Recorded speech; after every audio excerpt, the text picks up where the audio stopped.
Welcome to Fishing Britain. This week we have a look at one of the most popular cameras being used in fishing today. Yes, it's a GoPro, and we show you how to and how not to use it. We've got international angler Terry Bromwell taking on the target. The old favourites hooked on YouTube and Fishing Britain news. But first, it's off to mid-Wales. Well folks, I'm here, Springwater Lakes in Llanwrda near Lampeter. Last night Aaron phoned me and said, let's go here, but don't bring any equipment. So it could mean I've got some new things to try. They've got a specimen carp lake, monster fish up to mid-30s. So I could be hooking into one of them. They've got a trout lake, so it could be a nice brown trout. And also they've got a coarse lake. All sorts, carp, tench, perch, roach, you name it, they're in there. So what equipment have I got, mate? Yeah, nylon, okay, hooks, yeah. Is this sort of a miniature rod? You know, you can get those little rods that pack down to... It's a knife. So what am I supposed to do? Catch a fish.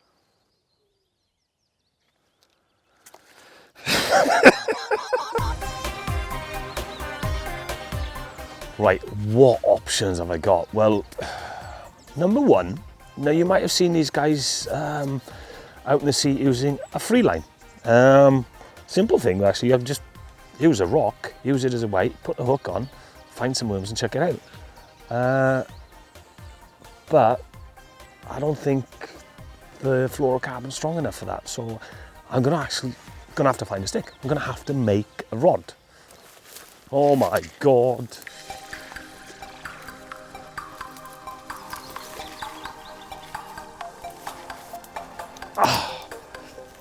Why don't you give me a saw, man? Thing is, I didn't have to do this when I was a kid, because my old man, we had loads of rods in the house, so I've never done this. Now, do we want a really soft tip action? Middle. Right, that's my fishing rod. It's got pre-action, through action, not middle to tip. Doesn't need to be straight. It'll be bent that much under the weight of the fish. You watch now. Right, okay, there's the start of it. I'm gonna need bait as well. So, now I've just spotted a pile of wood chips and stuff over there. Scramble through this and check if there's any worms. Gonna have to have a manicure after this. Look at the size of this one.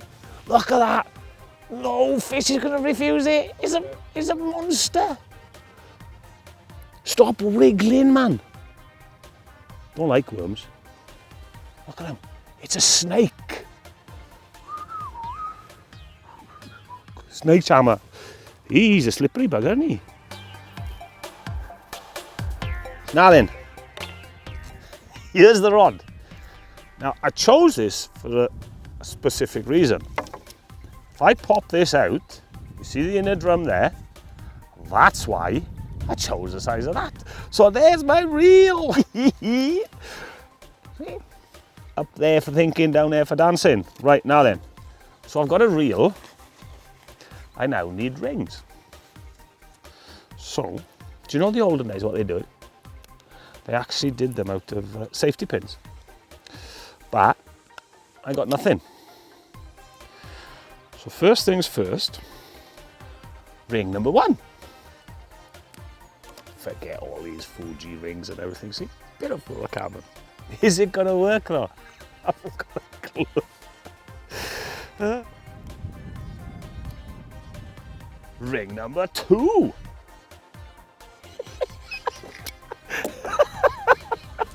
Oh my God. Right, rod complete.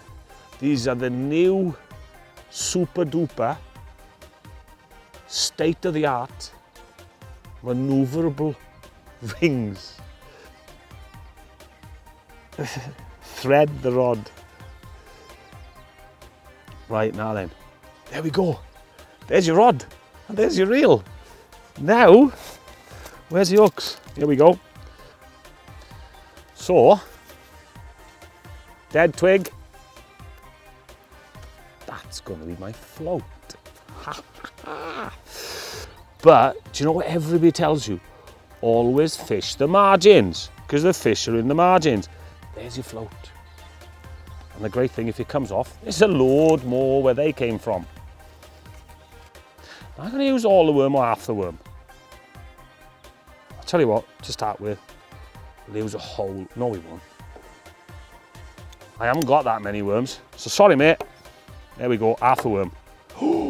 Get back in there. Right, we're going to use the big juicy part of him. Look at him. No fish is going to refuse that. Right, let's get his other half. Not his missus, but it actually his other half. Back in the bag. I must be off my head. I've just seen a big carp, honestly. Oh, I think I got too much overhang here. Where's he gone? Right, I'm just making it a bit shallower. So this will hold it up. And with this kind of float, right, the carp just thinks it's a twig. Perfect. None of these big floats that carp fishermen use. Look, it's a twig. Where is he?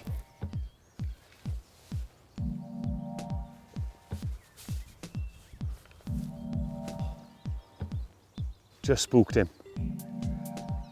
Damn.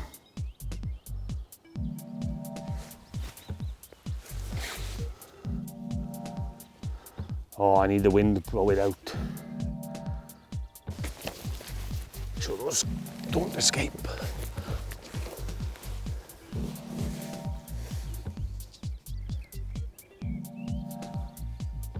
There's two carp in there.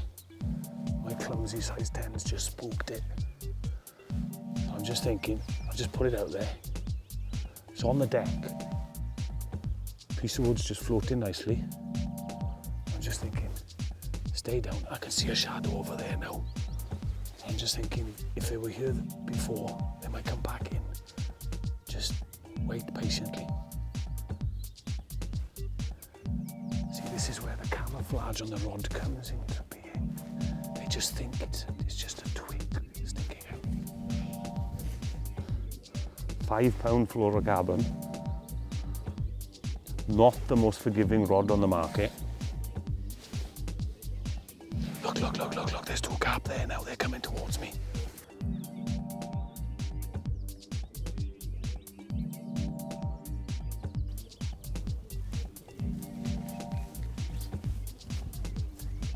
Right, fished that area, a couple of carp went past me, but I've just seen up a bank. There's like 3 or 4, there's a ghostie as well. Really close to the bank.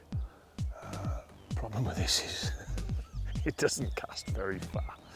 I'm going to try that there where they are now, and then if not, there's a load of shady little pegs over on the other side, and I think a bit more cover, a bit more shade, especially when this sun's getting hotter and hotter. Oh! He took my worm. I struck. You idiot.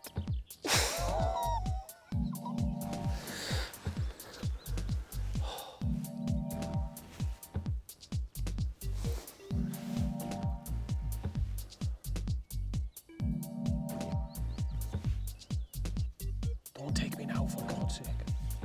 There we go, we're all right. Yeah! I'm stuck.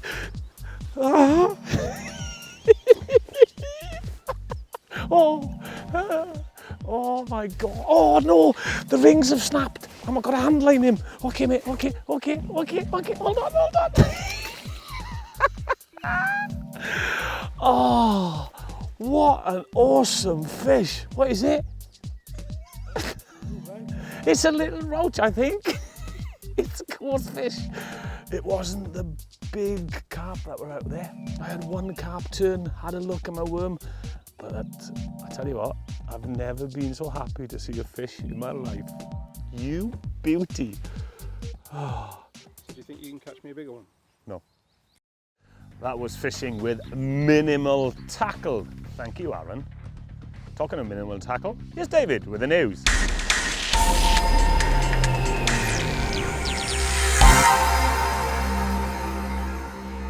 This is Fishing Britain News.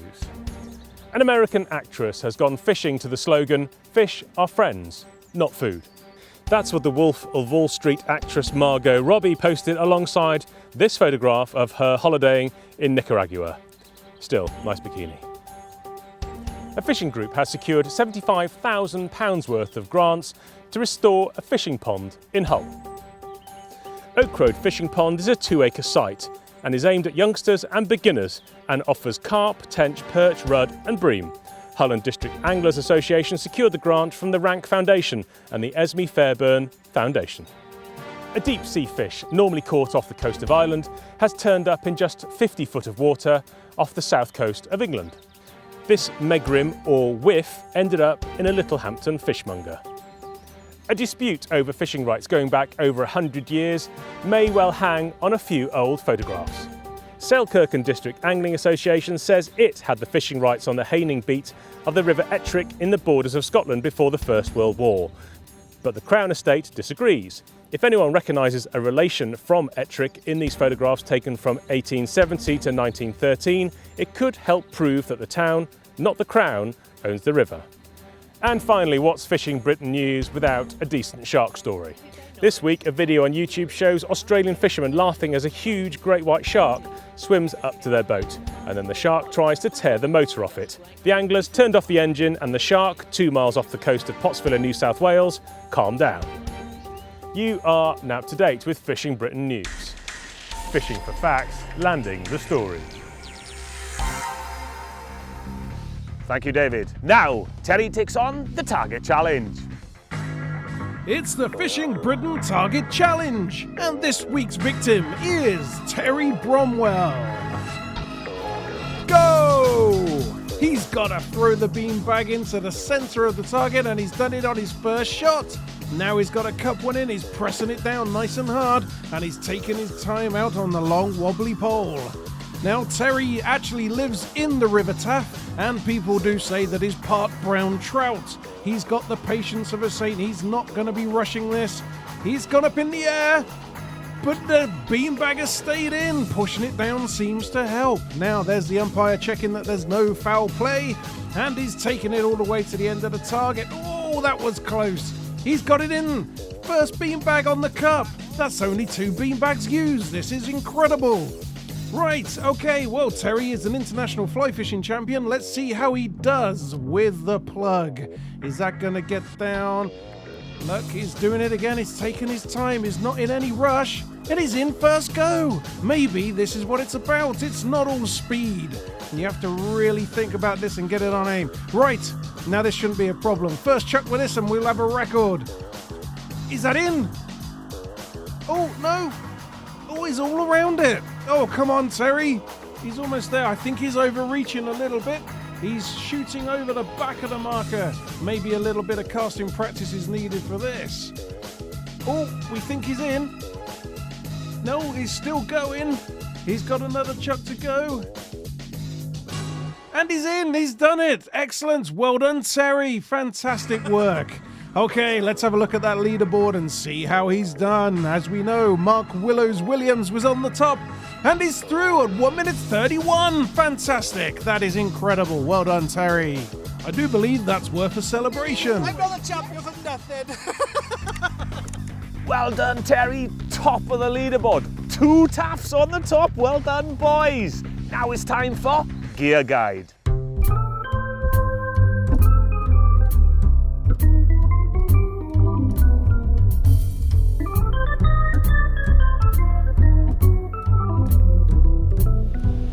The internet nowadays is bursting full of video clips, but how do you make yours stand out from the crowd?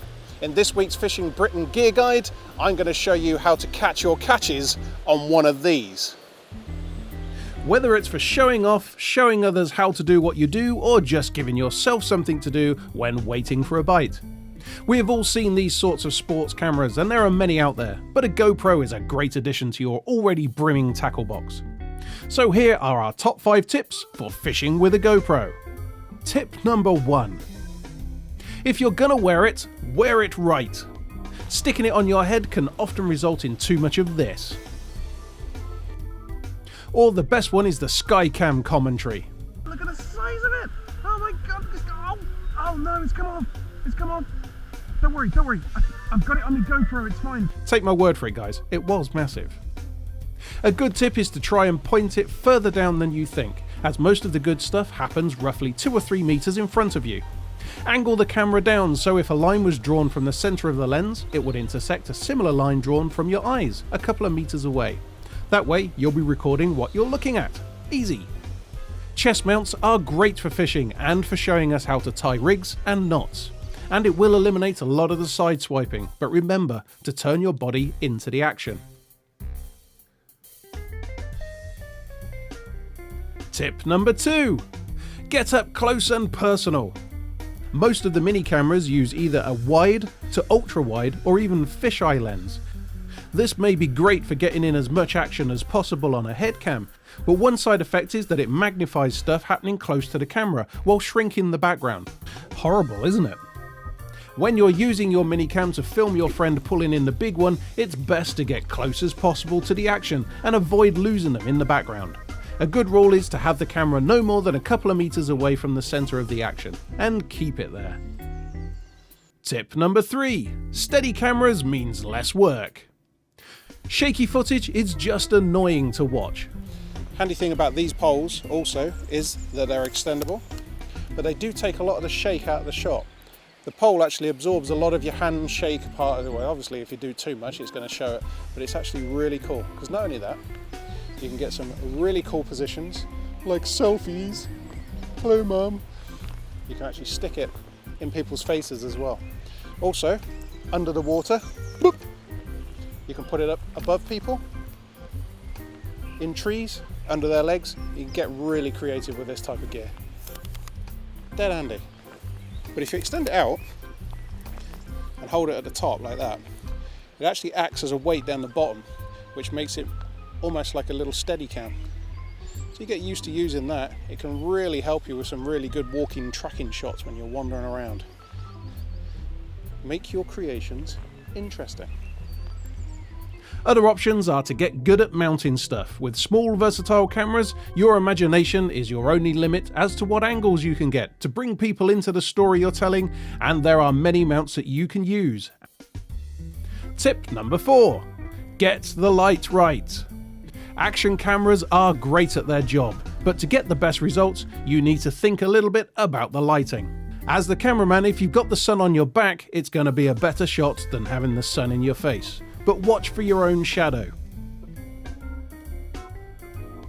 Tip number 5. Getting the numbers right. You may notice a whole host of different settings on your new camera, and it's really important to get to grips with what they mean to make the most of them. When it comes to resolution or frame rate, for instance, the instinct is to go for a bigger is better approach, but it will save you a whole host of time in the editing stage if you make sure that most of the footage as possible is shot at the same settings. So which is best? We're now going to have to get a little bit nerdy, I'm afraid. Okay. But this is as nerdy as it gets, I promise. 720p, 1080p, and now 2K and 4K are different resolution sizes. They refer to the number of pixels on a vertical axis across your square frame, to be exact. 1080 is officially HD, but in actual fact 720 is good enough for most computers. And if you film at 720, you'll save yourself a whole heap of memory. GoPros now even go up to 4K, which is a cinema resolution, but unless you're actually shooting a feature film, this is probably a bit silly. The frame rate is the other number you'll need to know about. It refers to the number of pictures taken per second by the sensor. Humans can't see anything faster than around 25 frames per second with the naked eye, so unless you're planning to go slow-mo, you won't need anything faster. But when it comes to slow-mo, the higher the frame rate, the more you can slow it down before the footage becomes all jittery. So 50 frames per second or 60 frames per second will be the standard slow-mo setting, while filming at 100 and 120 will allow you to slow everything right down. Simple, really? Okay. The best thing about these cameras is how easy it can be to be creative with them. Once you start using more advanced equipment, you may start to find them a little limiting, but being limited only fuels your imagination. So get your GoPro and get out there and make a masterpiece. To help you get started, our very kind sponsors Glasgow Angling Centre have offered all you wonderful Fishing Britain viewers a huge 10% discount on all GoPro branded cameras and accessories. Just enter the code GETONWITHIT at the checkout at fishingmegastore.com. Offer ends 16th of May 2014. I've just ordered 5!